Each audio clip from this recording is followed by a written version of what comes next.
Je voudrais saluer le travail qui est mené depuis plusieurs années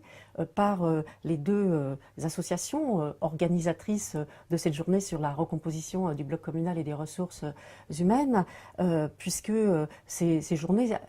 régulièrement et tout le travail qui est fait par ces associations eh bien, permettent de travailler sur les nouveaux enjeux et de s'adapter justement, faire adapter notre fonction publique territoriale aux nouveaux enjeux. Je voudrais à cet effet remercier les deux présidents, Charles-Éric Leménian et Michel Liriard, d'abord d'avoir pu me permettre, puisque je ne suis pas là aujourd'hui, mon agenda parlementaire ne me le permettant pas, la réforme constitutionnelle oblige, nous sommes en séance ce vendredi, et donc je voudrais les remercier de me permettre d'être indirectement, mais avec vous aujourd'hui. Ce projet de loi qui vient 30 ans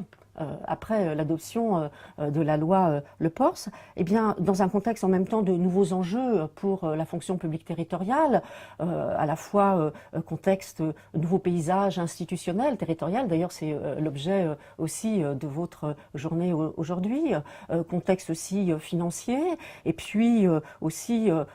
toutes ces années avec ce fonctionnaire bashing, et donc il était très important avec le dépôt de ce projet de loi eh bien, de montrer l'attachement réel que nous avons au statut de la fonction publique et notre attachement à ce modèle. Et puis, c'était le moment aussi, eh bien, finalement, de permettre de diffuser un souffle de déontologie, puisque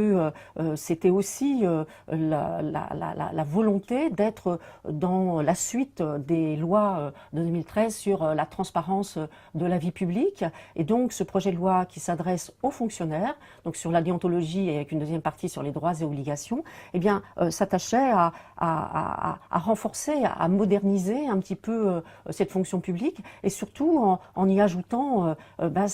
toute cette partie sur la déontologie sur laquelle on reviendra. De nombreux dispositifs nous permettent d'avoir des règles de déontologie et des mécaniques qui permettent une bonne application et une bonne vie de ces principes, avec les déclarations, des dispositifs déclaratifs, des lanceurs d'alerte, des référents déontologues. Les règles de déontologie ont permis de conforter des règles jurisprudentielles, alors avec la dignité, l'impartialité, l'intégrité, la probité, la neutralité, la laïcité bien sûr. L'idée c'était de laisser une grande souplesse sur le référent déontologue. Le Sénat a lui choisi d'en faire une obligation dans les compétences des centres de gestion. On a un point de désaccord. Je pense qu'il paraît souhaitable que les centres de gestion puissent avoir cette compétence, mais de façon facultative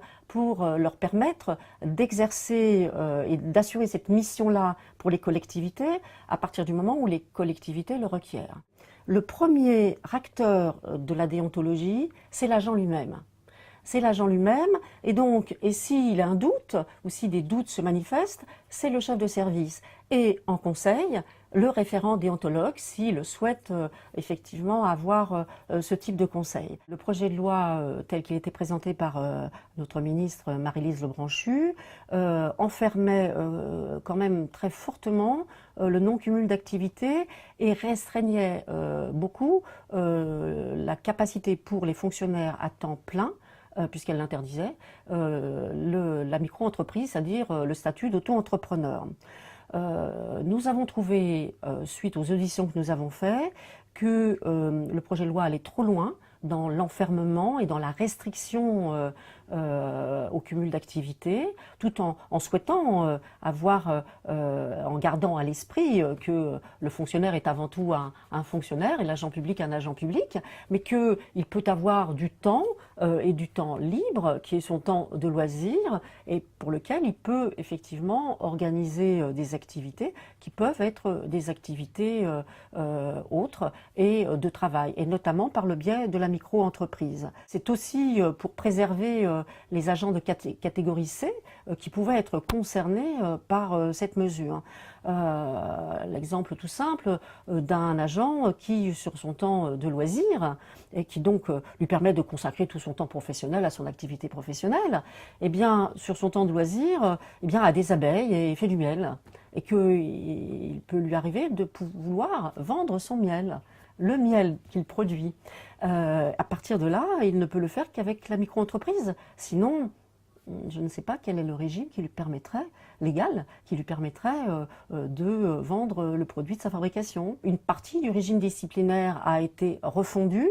ce qui a amené à mettre dans une catégorie au départ, dans la catégorie 2, alors qu'il était en catégorie 1,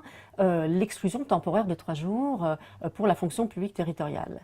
Cette sanction de premier groupe n'existait que dans le cadre de la fonction publique territoriale, et l'harmonisation faisait que toutes les fonctions publiques voyaient l'exclusion temporaire de fonction dans une catégorie qui n'était pas le premier groupe. Nous allons voir en commission mixte paritaire ce qu'il adviendra, mais pour l'instant, nous sommes restés sur cette capacité de rester pour la territoriale dans le premier groupe pour cette sanction d'exclusion temporaire de 3 jours maximum, mais qui tente à harmoniser et à homogénéiser cette sanction pour les 2 autres fonctions publiques. Le projet de loi voulait qu'on harmonise au maximum.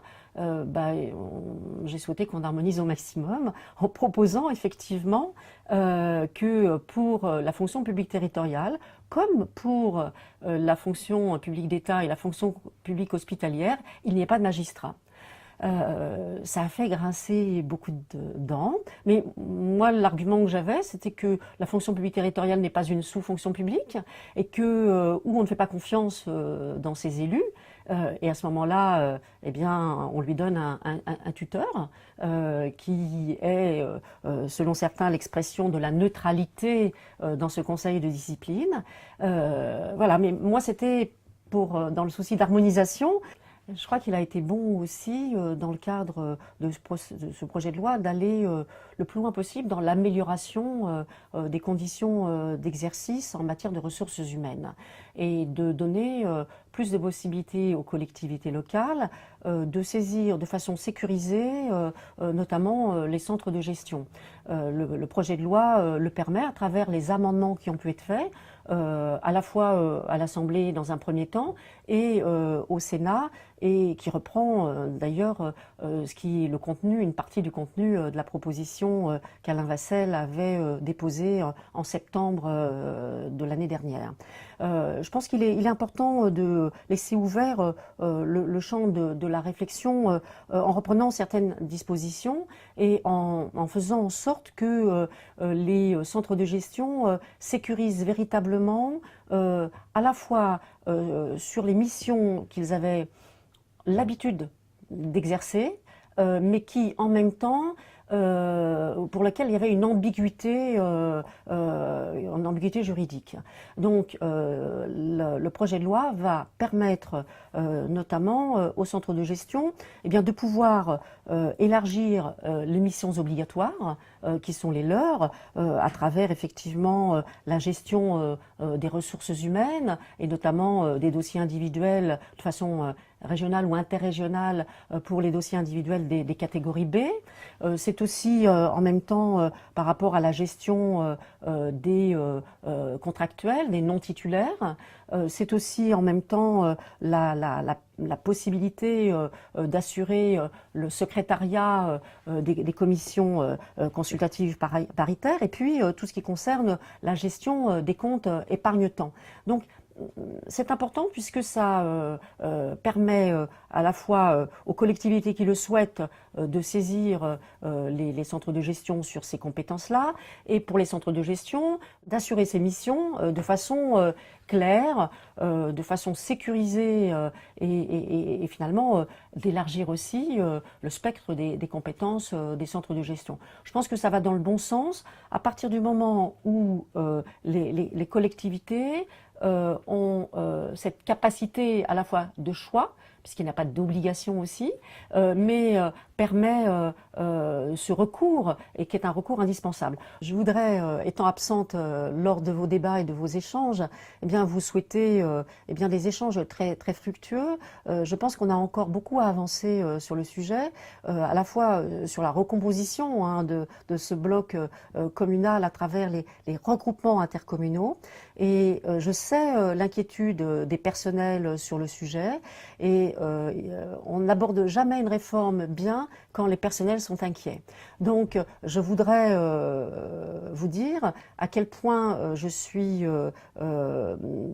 présente à la fois avec vous dans le cadre de ces échanges. Je saurai utiliser le fruit des échanges que vous allez avoir toute cette journée. Ils sont essentiels pour le débat, ils sont essentiels pour avancer et pour assurer en même temps la sérénité nécessaire à la mise en place de cette réforme territoriale qui se met en œuvre en ce moment. Donc on a besoin de vous, on a besoin de votre énergie, on a besoin de votre enthousiasme et puis si vous avez quand même des inquiétudes, eh bien sachez que en tant que parlementaire, je serais intéressée de savoir quels sont les dysfonctionnements qui vous font pour lesquels vous pensez qu'il y a des blocages et c'est peut-être réglementaire, peu importe. L'important c'est que ça fonctionne bien et donc moi je suis avide de savoir comment vous allez travailler et surtout ce que vous allez dire et ça m'apportera beaucoup. Merci beaucoup et en tout cas bonne journée.